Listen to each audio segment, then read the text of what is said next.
Metro లూటికి CM Revanth Reddy sketch వేశారని BRS working president KTR భగ్గుమన్నారు.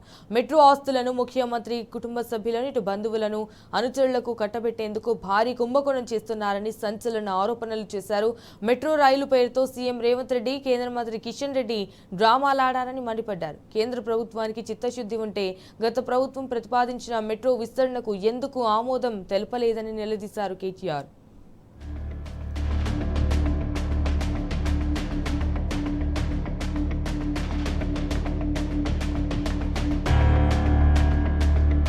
Hyderabad metro rail ప్రాజెక్టును వేదికగా చేసుకుని ముఖ్యమంత్రి రేవంత్ రెడ్డి, కేంద్ర మంత్రి కిషన్ రెడ్డి కలిసి సరికొత్త రాజకీయ డ్రామాలకు తెరలేపారని బీఆర్ఎస్ వర్కింగ్ ప్రెసిడెంట్ కేటీఆర్ తీవ్రస్థాయిలో ధ్వజమెత్తారు. ఈ ఇద్దరి నాటకాల వెనుక దాదాపు 30,000 కోట్ల విలువైన మెట్రో రైల్ ఆస్తులను కొల్లగొట్టే భారీ స్కామ్ దాగి ఉందని సంచలన విమర్శలు చేశారు. ఎయిర్పోర్టు మెట్రోను రద్దు చేసిన రేవంత్ రెడ్డిని, మెట్రో విస్తరణకు అనుమతి ఇవ్వని కిషన్ రెడ్డిని ప్రజలు గుర్తుంచుకుంటారని చెప్పారు. శేర్లింగంపల్లి నియోజకవర్గ బీఆర్ఎస్ విస్తృత స్థాయి సమావేశంలో కేటీఆర్ పాల్గొన్నారు. పార్టీ సభ్యత్వ నమోదుతో పాటు ఎస్ఐఆర్పై కార్యకర్తలకు దిశానిర్దేశం చేశారు.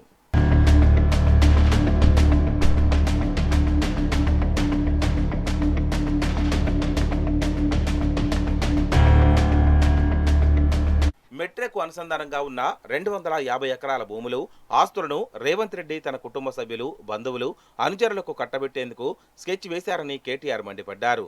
అందుకే ఎల్ఎన్టీని వెళ్లగొట్టారని చెప్పారు. మెట్రో ఆస్తులు కొల్లగొట్టేందుకు 14,000 కోట్ల అప్పును రేవంత్ రాష్ట్ర ప్రజలపై రుద్దుతున్నాడని ఆగ్రహం వ్యక్తం చేశారు.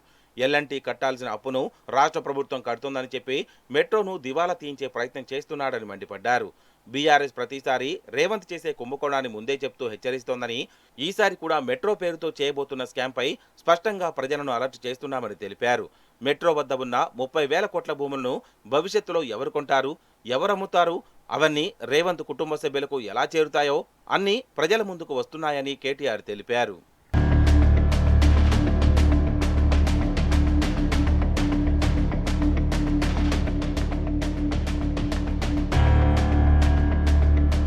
రేవంత్ రెడ్డి, కిషన్ రెడ్డి ఇద్దరు హైదరాబాద్లో కొట్టుకుంటున్నట్లు నటిస్తూ ఢిల్లీలో మాత్రం ఒకటై తెలంగాణ ప్రయోజనాలను దెబ్బతీస్తున్నారని కేటీఆర్ ధ్వజమెత్తారు.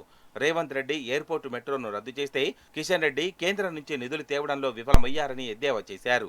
కిషన్ రెడ్డికి, కేంద్ర ప్రభుత్వానికి తెలంగాణపై చిత్తశుద్ధి ఉంటే గత ప్రభుత్వం ప్రతిపాదించిన లకడికాపూల్ నుంచి పటాన్చెరువు మెట్రోను ఎందుకు ఆమోదం తెలపలేదో చెప్పాలని డిమాండ్ చేశారు. అత్యధిక జనసాంద్రత కలిగిన ఫైనాన్షియల్ డిస్ట్రిక్ట్ నుంచి ఎయిర్పోర్టు వరకు ఎలాంటి భూసేకరణ లేకుండా మెట్రో రైల్ ప్రాజెక్టుకు శంకుస్థాపన చేస్తే రేవంత్ రెడ్డి వచ్చి దాన్ని వెంటనే రద్దు చేశారని తెలిపారు. గత ప్రభుత్వ ప్రణాళికలకు ఆమోదం లభించి ఉంటే Hyderabad airport metro express project ఇప్పటికే పూర్తయి ఉండేదని, లక్షల మంది ప్రజలకు ట్రాఫిక్ తిప్పలు తప్పే ఉండేవన్నారు. కేవలం రేవంత్ రెడ్డికి ఆలోచన లేక, పరిపాలన బాధ్యతలు తెలవక మెట్రో రైల్ ప్రాజెక్టును రద్దు చేశారని మండిపడ్డారు. కాంగ్రెస్ మొదలుపెట్టి వదిలేసిన హైదరాబాద్ మెట్రో రైల్ ప్రాజెక్టును 70% పైగా కేసీఆర్ పూర్తి చేసి ప్రజలకు అందుబాటులోకి తెచ్చారని గుర్తు చేశారు.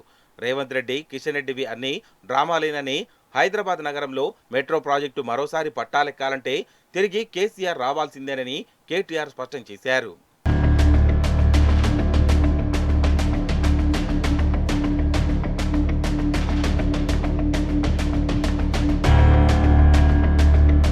ఎన్నికల సమయంలో కాంగ్రెస్ ప్రతి మహిళకు నెలకు 2,500 ఇస్తామని హామీ ఇచ్చిందని బీఆర్ఎస్ వర్కింగ్ ప్రెసిడెంట్ కేటీఆర్ గుర్తు చేశారు. గడిచిపోయిన 30 నెలలకు గాను ఒక్కో మహిళకు 75,000 రూపాయల చొప్పున ప్రభుత్వం బకాయి పడిందని చెప్పారు.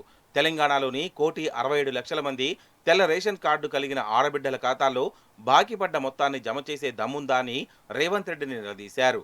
ఒకవేళ ప్రభుత్వం విడుదల చేస్తే రాజకీయ సన్యాసానికి సిద్ధమని సవాల్ విసిరారు. అధికారంలోకి వచ్చిన 100 రోజుల్లోనే మహాలక్ష్మి కింద మహిళలకు స్కూటర్లు, 5 లక్షల విద్యా భరోసా కార్డులు, ఇందిరమ్మ ఇండ్లు, ఎస్సీ ఎస్టీలకు 6 లక్షల ఆర్థిక సాయం అందిస్తామని రేవంత్ ప్రగల్భాలు పలికారని గుర్తు చేశారు. కేసీఆర్ ప్రభుత్వం ఉన్నప్పుడు పేదలకు 2,016 రూపాయల పెన్షన్ సక్రమంగా వచ్చేవని, కళ్యాణలక్ష్మి, షాదీ ముబారక్ వంటి పథకాలతో ఆడబిడ్డలను ఆదుకున్నామని స్పష్టం చేశారు. మరోవైపు కాంగ్రెస్ ప్రభుత్వంలో శాంతి భద్రతలు క్షీణించాయని, హైదరాబాద్ నగరంలో దొంగల ముఠాలు స్వైర విహారం చేస్తున్నాయని ఆందోళన వ్యక్తం చేశారు. బీఆర్ఎస్ ఎమ్మెల్యేలను గొర్రెల మందలా కొనుగోలు చేస్తూ శేర్లింగంపల్లి ఎమ్మెల్యేలను లాక్కున్న రేవంత్ రెడ్డికి ప్రజలు తగిన బుద్ధి చెప్పడం ఖాయమని కేటీఆర్ హెచ్చరించారు.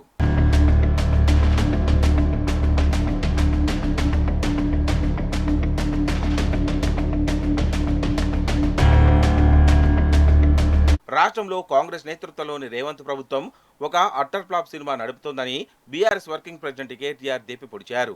కాంగ్రెస్ 30 నెలల పాలనలో అబద్ధాలు, బూతులు, కూల్చివేతలు, ఎగవేతలు తప్ప సాధించిందేమీ లేదని దుయ్యబట్టారు. రేవంత్ పరిపాలన తుగ్లక్, హిట్లర్లను గుర్తుకు తెస్తోందని విమర్శించారు.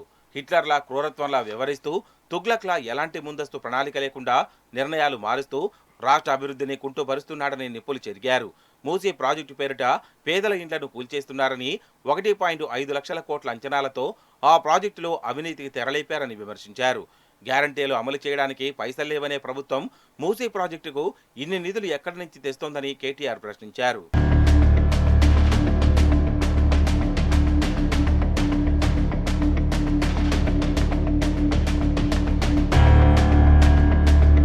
హైదరాబాద్లో రియల్ ఎస్టేట్ రంగాన్ని కాంగ్రెస్ ప్రభుత్వం పూర్తిగా పడుకోబెట్టిందని బీఆర్ఎస్ వర్కింగ్ ప్రెసిడెంట్ కేటీఆర్ విమర్శించారు.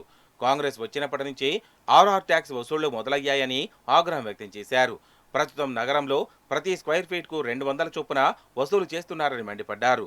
బిల్డింగ్ పర్మిషన్ కావాలన్నా పైసలు, ఓసీ కావాలన్నా పైసలు, చివరకు ఇంటి ముందు ట్రాన్స్ఫార్మర్ పెట్టాలన్నా పైసలు ఇచ్చుకోవాల్సిన దౌర్భాగ్య పరిస్థితి దాపురించిందని వాపోయారు. మున్సిపల్ శాఖలో కొంతమంది ఐఏఎస్ అధికారులు చివరకు బ్రోకర్లుగా మారిపోయారని ఫైర్ అయ్యారు.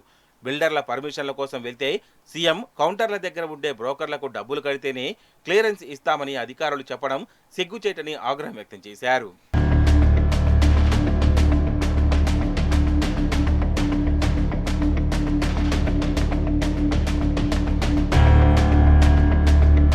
బీఆర్ఎస్ కార్యకర్తల కష్టంతో గెలిచిన అరికెపుడి గాంధీ తన అవినీతి అక్రమాల కోసం, స్వార్థ ప్రయోజనాల కోసం కాంగ్రెస్లోకి మారారని బీఆర్ఎస్ వర్కింగ్ ప్రెసిడెంట్ కేటీఆర్ దుయ్యబట్టారు.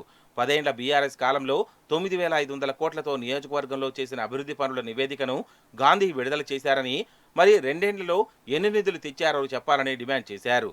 మళ్లీ షేర్లింగంపల్లిలో గులాబీ జెండా ఎగరాలంటే కార్యకర్తలంతా కలిసికట్టుగా కదం తొక్కాలని పిలుపునిచ్చారు.